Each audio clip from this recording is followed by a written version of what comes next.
സ്നേഹം നിറഞ്ഞ ഗുരുക്കന്മാരെ, ജ്യോതിഷ പണ്ഡിതന്മാരെ, ജ്യോതിശാസ്ത്രത്തിലും മറ്റു ശാസ്ത്രങ്ങളിലും വിശ്വസിക്കുന്ന സ്നേഹം നിറഞ്ഞ കൂട്ടുകാരെ, ഞാൻ ഇന്നിവിടെ പറയാൻ പോകുന്നത് ചൊവ്വാദശയെ പറ്റിയാണ്.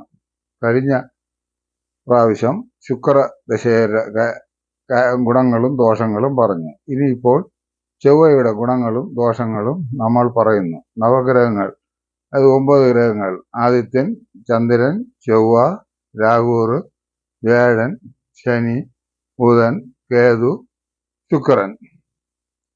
ഇങ്ങനെ 9 ഗ്രഹങ്ങൾ നമ്മളുണ്ടല്ലോ. അതിൽ ഒരു ഗ്രഹമാണ് ചൊവ്വ. ചൊവ്വയെ പറ്റി പറയുമ്പോൾ എല്ലാവർക്കും ഒരു ഭയമാണ് സാധാരണ തോന്നാറുള്ളത്. എന്താണ് ചൊവ്വ? അതിനെപ്പറ്റി ആദ്യം നമുക്ക് പറയാം. ചൊവ്വയെ ഒരു അഗ്നിഗ്രഹമായിട്ടാണ് നാം കരുതുന്നത്. എന്നാൽ അത് സഹോദരകാരകനുമാകുന്നു.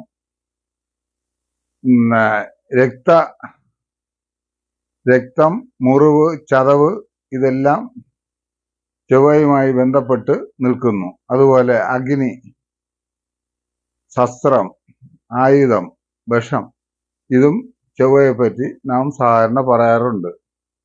കേതുവിനെ പറ്റി പറയും പോലെ ചൊവ്വ കേതുവിന് ഏതാണ്ട് സമമെന്ന് ആചാര്യന്മാർ പറയുന്നു.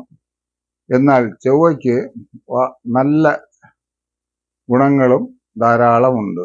സഹോദര ഗുണം, പിന്നെ സഹോദരങ്ങളെ സംരക്ഷിക്കാവുന്ന ബാധ്യതകൾ, ഭൂമിയുടെ കാരകത്വം, ഭൂമി സംബന്ധമായി ചൊവ്വ ജാതകത്തിൽ അനുകൂലത്തിൽ നിന്നാൽ ധാരാളം ഭൂമി വാങ്ങാനുള്ള അവസരം, കുടുംബ സ്വത്തുകൾ ലഭിക്കുക.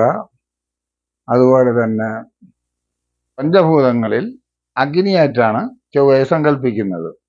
അങ്ങനെ ചൊവ്വയ്ക്ക് പല പല ഗുണങ്ങളുണ്ട്. അതിൽ ചൊവ്വ എപ്പോഴും രക്തബലം കൊടുക്കുന്ന ഒരു ഗ്രഹവും കൂടെ ആകയാൽ ചൊവ്വ നല്ല ബലത്തിൽ നിൽക്കുന്നവർക്ക് ആരോഗ്യം, ദീർഘായുസ്, ദീർഘപുഷ്ടി, ചൊവ്വ ബന്ധപ്പെട്ടവർക്ക് കൂടുതലും യൂണിഫോം വച്ചുള്ള തൊഴിൽ, അതുപോലെ തന്നെ കൃഷി സംബന്ധിച്ചുള്ള തൊഴിൽ, പട്ടാളം, പോലീസ്, അതുപോലെ പോലീസ് ഓഫീസേഴ്സ്, അതുപോലെ സമൂഹത്തിൽ നേതൃത്വം വഹിക്കുന്ന പല നേതാക്കന്മാർ, ഇവർക്കെല്ലാം ചൊവ്വ നല്ല ബലത്തിലാണ് ജാതകത്തിൽ കണ്ടുവരാറുള്ളത്. അതുകൊണ്ട് ചൊവ്വ നമുക്ക് എപ്പോഴും ഒരു ബലമുള്ള ഒരു ഗ്രഹം, ശക്തിയുള്ള ഒരു ഗ്രഹം എന്ന് സങ്കല്പിക്കാം. അനുഭവത്തിലും അത് തന്നെയാണ്. അപ്പം ചൊവ്വ എല്ലാവരും ഭയക്കുന്നത് ചൊവ്വ ദോഷമുണ്ടോ, എനിക്ക് ചൊവ്വ ദോഷമുണ്ടോ എന്നും പറഞ്ഞ് പലരും നമ്മെ കാണാൻ വരാറുണ്ട്. ചൊവ്വ ദോഷം തീർച്ചയായും ഒരു വിപത്ത് തന്നെയാണ്. എന്നാൽ അത് നാം വിഷമിക്കേണ്ട കാര്യമില്ല. സ്ത്രീക്ക് ചൊവ്വ 7-ലോ 8-ലോ നിന്നാൽ തുല്യത പുരുഷനും 7-ാം ഇടത്ത് തന്നെ നിൽക്കണം. അപ്പോൾ ആ പാവത്തിന് ഈ ചൊവ്വ പരിഹാരമായി തീരുന്നു. അങ്ങനെ ജ്യോതിശാസ്ത്രത്തിൽ ചൊവ്വയ്ക്ക് ആളുകൾ ഭയക്കുന്നു. അതിൻ്റെ കാര്യമില്ല. മറു ജാതകത്തിലും അതുപോലെയുള്ള ചൊവ്വ ദോഷമുള്ള ജാതകം ചേർത്തേ പറ്റൂ. അതിന് പ്രത്യേകിച്ച് 7-ലെയും 8-ലെയും ചൊവ്വ സ്ത്രീക്ക് അതിന് തുല്യ പരിഹാരം പുരുഷനിൽ 7-ലെ ചൊവ്വ തന്നെ വേണം. 4, 7, 12 ഇതിലൊക്കെ നിന്നാൽ കൊള്ളാം എന്ന് പറയുന്നെങ്കിലും 7-ലെ ചൊവ്വയ്ക്ക്, പുരുഷന്റെ 7-ലെ ചൊവ്വയ്ക്ക് സ്ത്രീയുടെ 7-ലെ ചൊവ്വയോ 8-ലെ ചൊവ്വയോ നിൽക്കുന്നതാണ് ഏറ്റവും ഉത്തമം. അതുപോലെ ചൊവ്വയ്ക്ക് മേടൻ രാശിയും വൃശ്ചികൻ രാശിയിലും സ്വക്ഷേത്രം, മകരൻ രാശി അതിൻ്റെ ഉച്ചരാശിയും, കർക്കിടകൻ രാശി അതിൻ്റെ നീചരാശിയുമാണ്.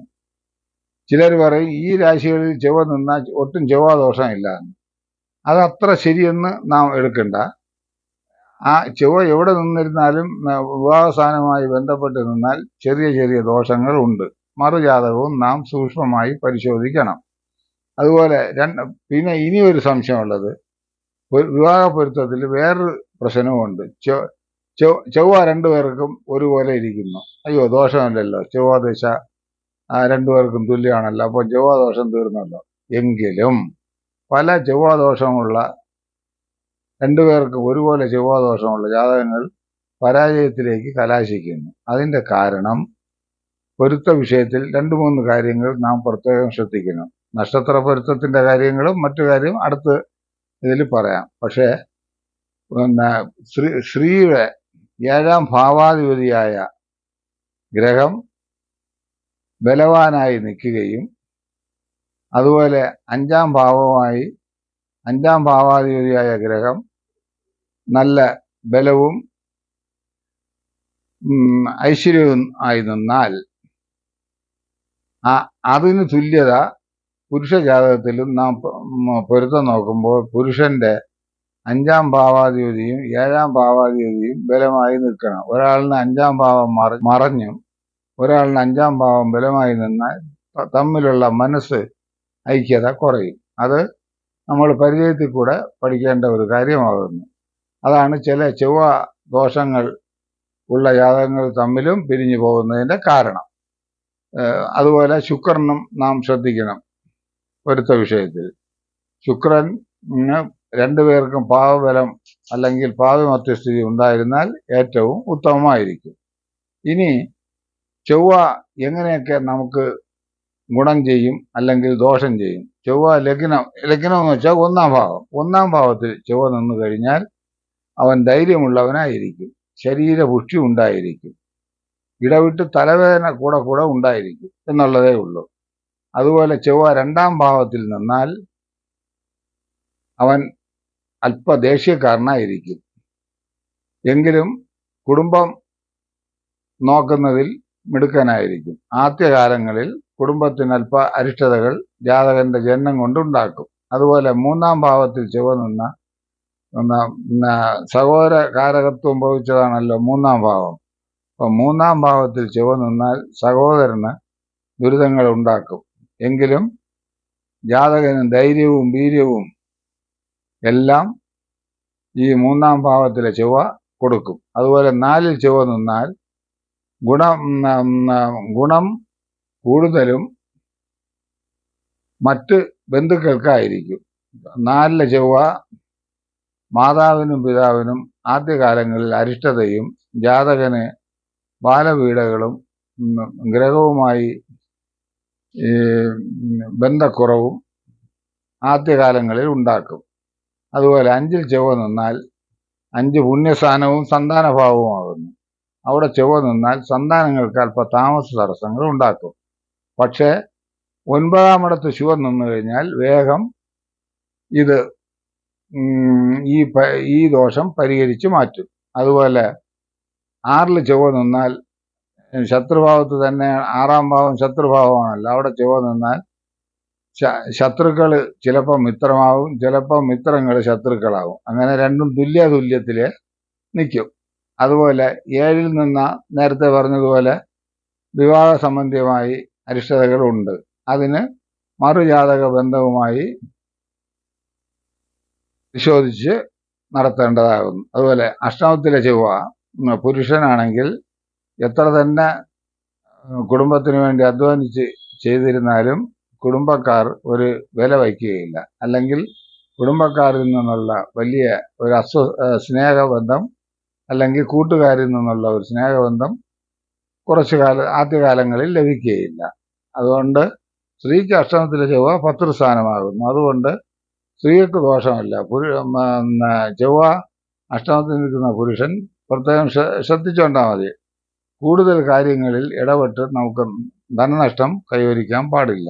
അതുപോലെ 9ൽ ചൊവ്വ ഭാഗ്യസ്ഥാനം, 9 ഭാഗ്യസ്ഥാനം. അവിടെ ചൊവ്വ നിൽക്കുന്നത് ഏറ്റവും ഉത്തമം.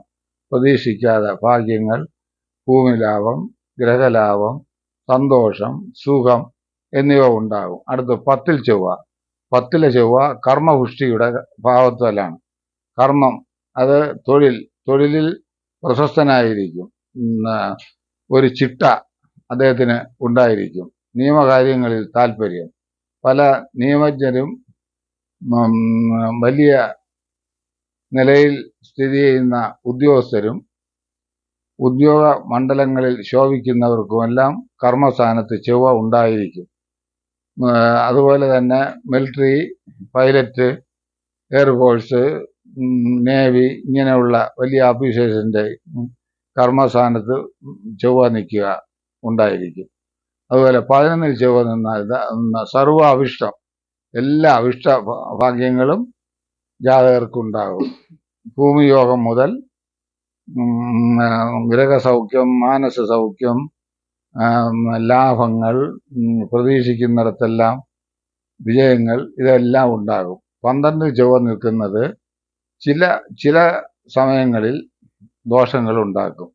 ചില അപകാരങ്ങളിൽ വേണ്ടപ്പെട്ടവർ പിണങ്ങുകയും തൊഴിൽ സ്ഥാനത്ത് നിന്ന് വ്യതിയാനങ്ങൾ, മാറ്റങ്ങൾ വരികയും തൊഴിൽ സ്ഥാനത്ത് ദുർപ്പേരുകൾ ഉണ്ടാക്കുകയും ചെയ്യും. അങ്ങനെ ചൊവ്വ ഇങ്ങനെ 12 രാശികളിൽ നിൽക്കുമ്പോൾ ഈ 12 ഫലങ്ങളുമാണ് ഉണ്ടാകുന്നത്. ചൊവ്വയെ 7ാമിടത്ത് ചൊവ്വയെ വേഴം നോക്കിയാൽ അതീവ ഗുണമാണ്. കുറച്ചൊക്കെ ചൊവ്വാദോഷം മാറും. 2 ജാതകങ്ങളിലും 9 വേഴം നിന്ന് കഴിഞ്ഞാൽ അഷ്ടമത്തിൽ നിൽക്കുന്ന ചൊവ്വയുടെ ദോഷത്തിന് ഒരു പരിഹാരം വരും. അതായത് ദോഷം കുറയുമെന്നർത്ഥം. അങ്ങനെ അത് ദീർഘമായി ദാമ്പത്യ പുഷ്ടി കിട്ടും. അതുകൊണ്ട് ചൊവ്വയെ നമ്മൾ ഭയക്കേണ്ട കാര്യമില്ല. ചൊവ്വാദോഷം ഉണ്ടെന്നും പറഞ്ഞ് വിഷമിക്കില്ല. അത് കുറച്ച് രക്ഷിതാക്കൾ കഷ്ടപ്പെട്ട് മറുജാതകത്തിലും ചൊവ്വയുടെ സ്ഥിതി, അവസ്ഥ ഇവ നോക്കി വിവാഹം നടത്തിയാൽ ദീർഘസുമംഗലിയായി അവർ ജീവിക്കും. അതുപോലെ തന്നെ നീചരാശിയിലും ഉച്ചരാശിയിലും മേടത്തിലും വൃശ്യത്തിലും നിൽക്കുന്ന ചൊവ്വ പാവദോഷം ഉള്ളതായി പറയുന്നില്ല എങ്കിലും മറുജാതകത്തിലും നാം ചൊവ്വയുടെ സ്ഥിതി ഒന്ന് ശ്രദ്ധിക്കേണ്ടി ഇരിക്കുന്നു. അങ്ങനെ ഇന്ന് ഈ ചൊവ്വയുടെ കാര്യങ്ങൾ പറഞ്ഞു. അതിൽ ഇത് അനുഭവം കൂടുതൽ ഉള്ളത് കൊണ്ടാണ് ചൊവ്വയുടെ ഈ കാര്യങ്ങൾ പറയുന്നത്. ദൈവ അനുഗ്രഹത്താൽ നാം ഗുരു ഭക്തിയോടുകൂടി പൊരുത്തം നോക്കി കൊടുത്താൽ നമുക്ക് പ്രശസ്തിയും മറ്റ് ദമ്പതികൾക്ക് ഭാഗ്യ ഐശ്വര്യങ്ങളും കൂടി വരും. ചൊവ്വയ്ക്ക് തൃപ്തിപ്പെടുത്തേണ്ടത് മുരുകനെയും ഭദ്രകാളിയെയും മറ്റ് ദേവതകളെയും ആകുന്നു. ഇത്രയും പറഞ്ഞുകൊണ്ട് ഞാൻ ഈ വീഡിയോ തൽക്കാലം നിർത്തിക്കൊള്ളട്ടെ. ഞാൻ മലയൻകീഴ് പുരുഷോത്തമൻ ജോസ്യൻ.